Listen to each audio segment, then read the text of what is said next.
Okay. So today we're going to demonstrate how we do a physical exam on birds.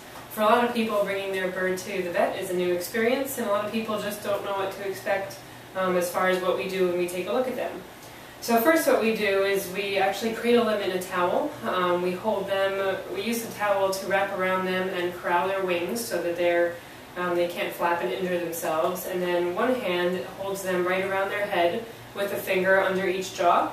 It's very safe, we can't strangle them. They actually have very skinny necks when you remove all of their feathers.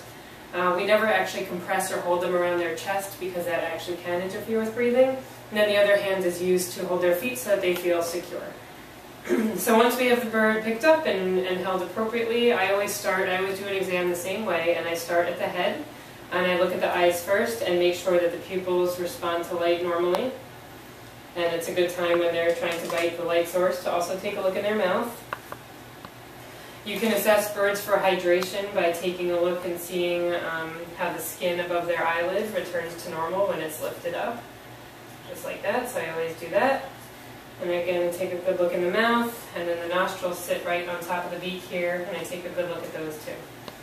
Moving down the bird, the next thing I look at or I feel is the base of the neck where the crop sits, and the crop is actually an outpouch of the esophagus, so I feel that to see if there's food in it, if it feels full, if it's empty, if it feels normal.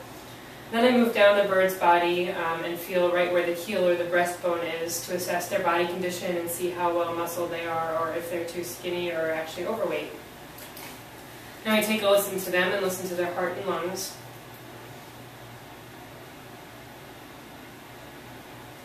It's very tempting for owners to want to talk to us when we're listening because it's a time when everything else becomes quiet in the room, but it's actually quite helpful to wait to ask any questions until after we're done listening, because we're actually trying to focus on counting their heart rate and making sure they don't have any murmurs or arrhythmias.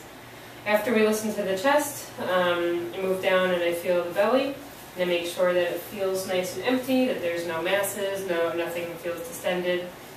And then way down here I look at the vent, which is the common outflow for the reproductive tract and the urinary and intestinal tracts, and make sure that looks normal and there are no masses. I always feel over the back as well. In most birds there's a little gland that sits at the base of the tail that's used for preening, so we feel that to make sure it doesn't feel enlarged. Oh, don't bite your finger. There. Sometimes we distract the birds with a towel so they can't bite the holder. We look at both feet, make sure that there's no redness or irritation to the bottom of the feet, and then I'll usually take both feet in my hands and check the grip and make sure the grip in both legs is symmetrical. And then last thing, because birds tend to like it the least, is looking at the wings and making sure all the feathers are normal and the skin is normal and that they retract their wings strongly when let go. And that's it for the basic physical exam on birds.